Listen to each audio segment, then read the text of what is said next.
I couldn't do anything. I couldn't open a school. I couldn't work as a makeup artist. And I didn't know what to do, what we were going to do. Like, what were we going to like go back? I didn't want to go back.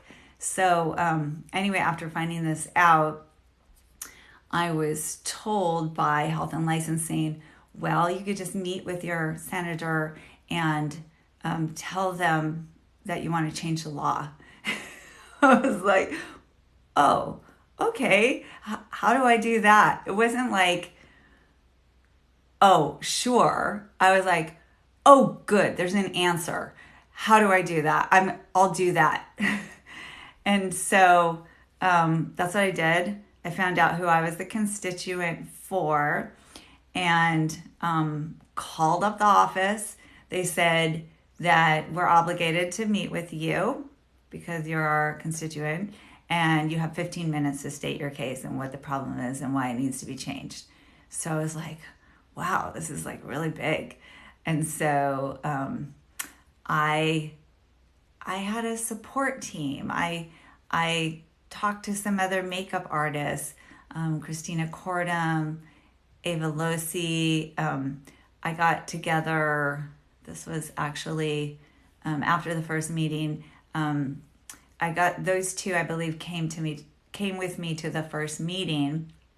I wrote down all my bullet points of why it was so important, which was that they needed to have local makeup artists in Portland that were trained in makeup and not just aesthetics, because aesthetics really focuses on skincare and facials and waxing and things like that. But we needed trained production makeup artists to be here for production to pull from and for it to be a more desirable town to shoot in, because there were locals here that were trained and knew what they were doing. And I also wanted to be able to provide that education so people knew how to work in production here as well. So anyway, this is so hard to talk to myself, because if I lose my train of thought, then I have nobody to circle back. So anyway, where was I? Somebody tell me where I was. So anyway, I went to the meeting and I told them that it was very important that makeup artists who were trained in makeup were able to work. Hi, thank you for joining.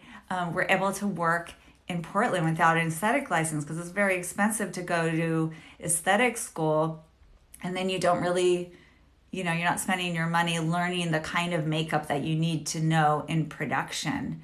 So it just didn't make sense. Like, sure, if you want to also learn aesthetics and add that to your skills, I think that's a really good skill to have to supplement your makeup artistry. But if you want to start working as a makeup artist, I don't think that it's vital to have to go to aesthetic school first and then start working without any training in makeup artistry. That doesn't make sense.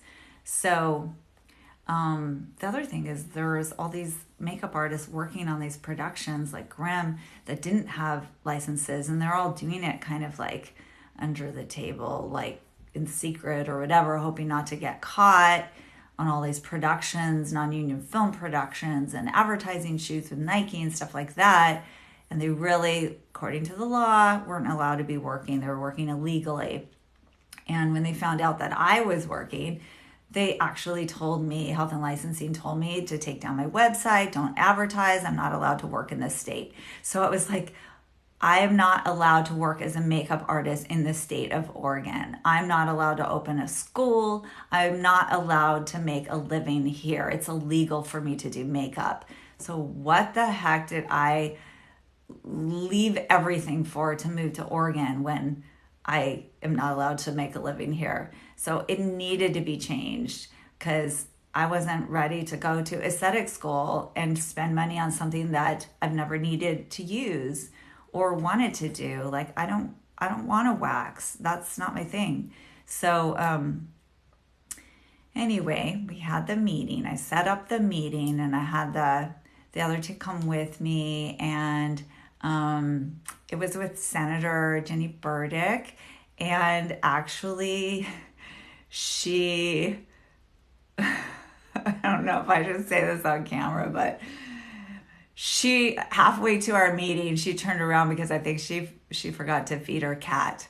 And so I ended up meeting with her assistant, who kind of like did a lot for her anyway, so it wasn't a bad thing. He made a lot of decisions and stuff. And after I stated my case, he he was very interested, but they only had room for one bill left. It was late in the session, and they could only do an emergency bill. And so it had to be urgent enough to be an emergency. And I'm like, hey, your biggest, money maker in Oregon is production with Grimm. And what if that gets shut down because none of the makeup artists are allowed to work? So they were like, this sounds like an emergency. So anyway, they approved it for the emergency bill exactly 3 months after I met with Ginny Burdick's assistant. It was passed. 3 months from the date that I met, it was passed. And the meeting was like, I'd say 5 days after my first call. Like, it moved so fast. It was so really pretty easy. But I want to kind of tell you, I have a blog. If you guys want to read more about it, you can go on my website, artofmakeup.com blog, /blog, and then you can read more about it. But basically, I was looking at my article. This is how you do it. Because there's more to be done. There's always more. People always ask about bridal makeup, which wasn't changed. And I'll explain the law in a second. But you call your legislator, you make an appointment, you tell them your idea. If they approve it, they'll draft it into a bill. And then there'll be 2 Senate readings and 1 Senate hearing, which you have to testify. So I had to go, hi, thank you for joining. I had to go stand in front of a panel of, like judges, like scary old people, and that were very serious and everything, and testify my case in a court in Salem at the Capitol. Like, it was scary. So I did it, and it was okay. So then, if that part passes, then there'll be 2 House of Representative readings and 1 House hearing, and then you have to testify again. And then if that passes, the governor signs the bill. And so, of course, it all passed, and it was unanimous. It just breezed right through. And we had a special signing with the governor, which not everybody gets. And so I got to bring my family and my daughter to go meet the governor, Kitzhaber, who is the governor at the time, and go into his office. And it was very exciting. And he signed the bill and took pictures with us. And I posted those pictures on my Instagram feed if you want to see them. It's very cute. My daughter was little because we just moved here. So I think she was like 6 years old. And she got to be a part of this historical moment. So we have this, autograph bill and everything. So the bill is bill number 836, and that was 2013. And actually, I can read it to you. So I didn't mention in 2015, I passed a second bill for hairstyling, and that's 699. So now the bill is ultimately 699 that joined the makeup exemption with the hair portion of it. So it started off, and I'll read it to you, with just an exemption to the cosmetology rules that a person's applying temporary makeup, combing hair, or applying hairspray for the sole purpose of preparing an individual for a professional photograph or theatrical performance. It's kind of vague. So what it means is that you can do makeup without an aesthetic license for professional photo shoots or professional performances, like stage performances, or like fashion shows, fashion shows, photo shoots, or any moving camera. So film productions, TV productions, videos, things like that. The only thing that it doesn't cover is private events like weddings. So weddings is not covered. You still need an aesthetic license for that. But as a non-union makeup artist, you are always doing hair, or for photo shoots, you always need to do hair. So we really needed to have that as part of the bill. So in 2015, she came back to me and said, hey, I know you really wanted to include hair. Let's do it now. So I'm like, yeah, sure. Let's do it. Let's get it done. So in 2015, same thing. They used it as their emergency bill, and it breezed through really quickly. I did not write this. This is, I feel like, a little bit of crazy talk with the intricacies of the description, but they added so detailed.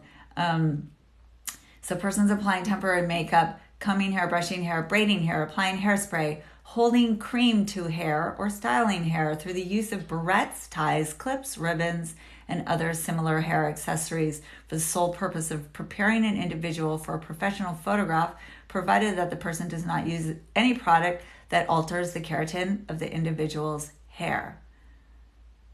Right? So, hi Sierra. So basically, in other words, you can't cut or color hair. You can't do anything to the hair that would permanently change it, but you can do everything else. So you can style hair for all the same kinds of productions that you can do makeup for.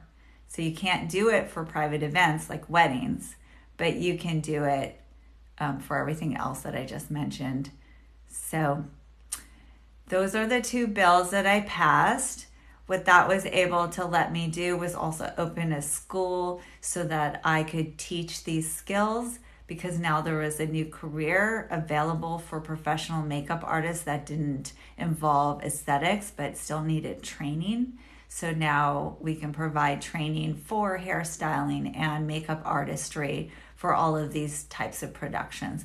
We also include workshops for bridal makeup, and then other types of things. Like we have this summer makeup camp, and we'll have zombie day and a Halloween horror makeup day. So there's still a little bit of space in those camps and workshops. Let's see, I have a question. So what kind of credentials do you need now to work as a makeup artist in Portland? Well, it's very interesting, but you don't. There's no license to be a makeup artist anywhere in the entire country, actually. In some states, you need an aesthetic license to work as a makeup artist, but there's no license to just be a makeup artist. So that's the kind of weird, tricky thing about it. There was a license for a little while in New Orleans or Louisiana, and then I don't think that they have it anymore. So really, it can be tricky because there's a lot of self-taught makeup artists that don't have real training that can call themselves makeup artists because there's no license required.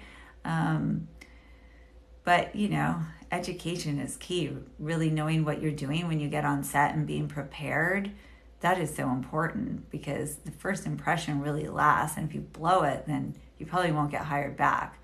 So it's important still to get educated. Let me see. I wanted to also just mention a couple other names of supporters that I had that were really important and key to getting these bills passed.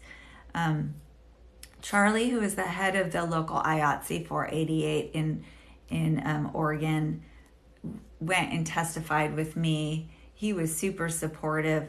Also, I had an outstanding letter written by the president of the Los Angeles chapter, Local 706, Susan Cabral Ebert. She was super supportive, had long conversations with her. She wrote this amazing letter, and I think her letter was really key in getting it passed. So she was awesome. And Vince, he was the president of the Oregon Film Office, and he also supported me and testified. So I just want to mention those names.